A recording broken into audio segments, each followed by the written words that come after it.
അണ്ണാ show ഇതെന്റെ കുഞ്ഞിനല്ലേ? കുഞ്ഞാ, നീ എവിടെയായിരുന്നടാ മോനെ? എന്റെ അണ്ണ അതൊരു കഥയാണ്. ഞാൻ എന്റെ അണ്ണന്റെ പുറകെ തന്നെ ഉണ്ടായിരുന്നു അണ്ണ. ഇടയ്ക്ക് എവിടെയോ എനിക്ക് വഴി തെറ്റിപ്പോയി. അങ്ങനെ ഞാൻ ഓടി ഓടി ഓടി ഓടി ആരോ എന്നെ ബൈക്കിന് പിടിച്ചോണ്ട് വന്നിട്ട് ഒരു വീടിന്റെ മുന്നിൽ കൊണ്ട് വിട്ടു. ആ വീട്ടിൽ ഞാൻ കുറെ നേരം അങ്ങോട്ടും ഇങ്ങോട്ടും ഓടി. അവിടെ കുഞ്ഞു പിള്ളേരൊക്കെ ഉണ്ടായിരുന്നു. കുറച്ചു നേരം അന്നം വിട്ട് നിന്നിട്ട് ഞാൻ പിന്നെ അവരോടൊക്കെ കളി തുടങ്ങി. അവരെനിക്ക് പാലൊക്കെ തന്നു. അങ്ങനെ രാത്രിയായി ഒരു 7 മണിയായപ്പോണ്ട് എന്റെ പപ്പ ഓടി വീഴുന്നു. പപ്പയെ കണ്ടതേ ഞാൻ ഓടി ചെന്നു. അങ്ങനെ പപ്പ എന്നെ വീട്ടോട്ട് എടുത്തോണ്ട് വന്ന്. ഇപ്പോഴത്തെ കള്ള ചെറുക്ക, നീ ഞങ്ങളെ എന്റെ തീ നീറ്റിച്ചെന്നറിയാവോ? എന്റെ അമ്മയും പപ്പയും ഓഫീസിൽ പോയിട്ടില്ല.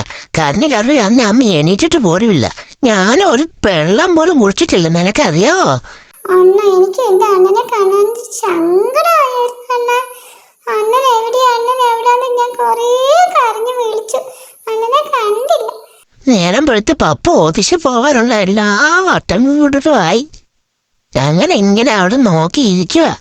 പപ്പ പോകുന്ന നോക്കി എന്റെ അമ്മേനെ സന്തോഷിപ്പിക്കാനായിട്ട് പിറ്റത്ത് കിടന്ന തേങ്ങയെല്ലാം ഞാൻ അമ്മയ്ക്ക് കൊണ്ട് കൊടുക്കട്ടെ. ഇങ്ങനെ ഒത്തിരി സങ്കടപ്പെട്ടല്ലേ എന്റെ അമ്മ. അമ്മ 2 തേങ്ങ ഞാൻ ആന്തോളിനിയുണ്ടോ അമ്മേ? ഇല്ലേ? എന്റെ അമ്മയ്ക്ക് ഞാൻ തേങ്ങ പെറുക്കി തരാട്ടോ.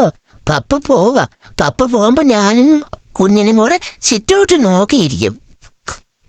അങ്ങനെ എന്നെ പഠിപ്പിച്ചേക്കുന്ന സിറ്റൗട്ടിന് തോട്ടോട്ട് പോകാൻ പാടില്ല. ഈ ചെറുക്കനെ പക്ഷെ എത്ര പറഞ്ഞാലും അവൻ ഗേറ്റ് തുറന്ന് അപ്പം ഓടും. അവനെ നോക്കാറുള്ള എല്ലാ ഡ്യൂട്ടിയും അമ്മ എനിക്ക് തന്നിരുന്നേ. ഇനി ആ ചെറുക്കനെ നോക്കണേ, എനിക്ക് അതാ വയ്യാത്ത. പപ്പ എനിക്ക് പുറകിലും മതിലും ഒക്കെ വെച്ച് തന്നു. ഈ ചെറുക്കൻ ചാടിപ്പോകാതിരിക്കാൻ വേണ്ടി വീടിന്റെ ചുറ്റും മതിലൊക്കെ കെട്ടി. ഇനി കുഞ്ഞൻ ചാടത്തില്ല. തോട്ടത്തിൽ ഞങ്ങൾക്ക് 2 പേർക്കും ഇനി പോകാൻ പറ്റത്തില്ല. അങ്ങനെ അവിടെ സുരക്ഷിതമാക്കി പപ്പ. എന്റെ കൂട്ടുകാരെ, ഇങ്ങനെ എല്ലാവരുടെയും പ്രാർത്ഥന നമുക്ക് നമ്മുടെ കുഞ്ഞിനെ തിരിച്ചു കിട്ടിയിട്ടോ. ഒത്തിരി സന്തോഷം. കുഞ്ഞൻ പഴയ പോലെ എന്നോട് കൂടി തുള്ളി ചാടി കളിക്കാൻ തുടങ്ങി. അവന് പഴയതൊക്കെ മറന്നതേ കളി തുടങ്ങി. ഞാൻ എപ്പോഴും മറന്നിട്ടില്ല. ആ ഷോക്ക് എന്റെ മനസ്സ് നീതി വരെ പോയിട്ടില്ല. നിങ്ങളും ഒരുപാട് വിഷമിച്ചില്ലേ? എന്നും ഞങ്ങളെ സപ്പോർട്ട് ചെയ്യണം കേട്ടോ. എന്ന് നിങ്ങളുടെ സ്വന്തം അന്നെ.